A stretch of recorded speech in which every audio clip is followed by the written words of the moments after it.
අනුමා ගැන අදහස් පැවසීමට විදු ටීවී වෙනුවෙන් මම අවසර දෙනවා අවුරුදු 23ක් වයස සුපිරි යොමු තාරකාවකට. අනුමා ජනාධරි සිය සැමියා වන හදගමට තද බල ලෙස පහර දෙයි. බොටයි මටයි එකම උටුන දාන්න බෑ හඳයෝ. දැන් තොගේ කටේ පුත්තලම් හොරි දාලාද? උඹ මාව සිනමාවේ නිර්වත් කරේ නොමිලේ.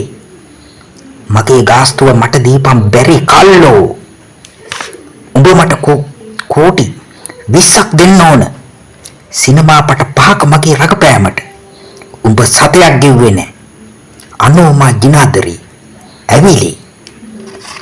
තනි තටුවෙන් ඉදිල්ලි සම්මාන ලද අනෝමා චන්දිමාල්ගේ බොරිබක් මහසාදය ගැන දිල්හානි අශෝක මහලා දැක්වූ අදහසට පවසන්නේ දිල්හානි බුරියේ රස පහස හොයන්න කලින් රංගපාන්න ඉගෙන ගනින් කියාය. මින් බුකිය දෙවනත් කරපු අනෝමා ජනාදරි නූතන නළු නිලියන් ගැන ඉතාම සුපිරි අදහස් ඉදිරිපත් කරන වීරවරියද වෙයි. ජැක්සන් ඇන්තනීගේ පවුලේ කාටවත් රඟපාන්න බෑ. ප්‍රියසාද් පවුලේ කෙල්ලන්ට රඟපාන්න බෑ. මුළු රටම බොරුවෙන් අල්ලේ නටවපු බොරු කොණ්ඩයාවල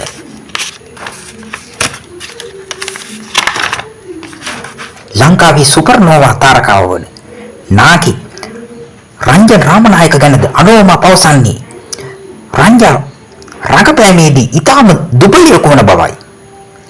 අනෝමා ජනාධරීගේ පෙරලිකාර මතය නිසා සරාගී ශරුත්‍රි ප්‍රසාද් මානසික ලෙඩේ වැඩි වී දැඩි ලෙස දුක් විඳ බවත් දැන් රඟපෑමෙන් සමුගෙන සිටින ශරුත්‍රි ප්‍රසාද් පවසයි. මෙදිවියේ අඩනිරුවත් බිකිනි නිලියවන යුරේනි මුසිකාගේ විලාසිතා අනෝමා ජනාධරි අගය කරාට යුරේනිද මෙලෝ රසක් නැති නිලියක් බව අනෝමා ජනාධරි පවසයි. දසට පොහොරයි ජලයයි වගේ මගේ අදහස් දැක්කු මම කිව්වට දැන් මාව මරාගෙන කන්න හදනවා. මම සල්ලි නැතුව ලගා ගහලා ඉන්නේ. අනෝමා විලාප තියමින් පවසා තිබේ.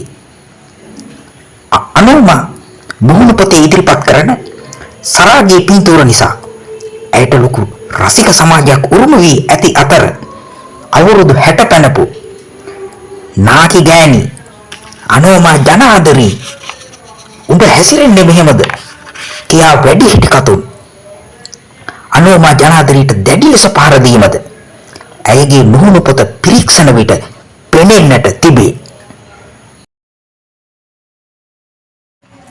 නාකි හඳයෝ සිනමාව පිට දාලා උඹේ වල්ලාසාව පිට කරේ මගේ.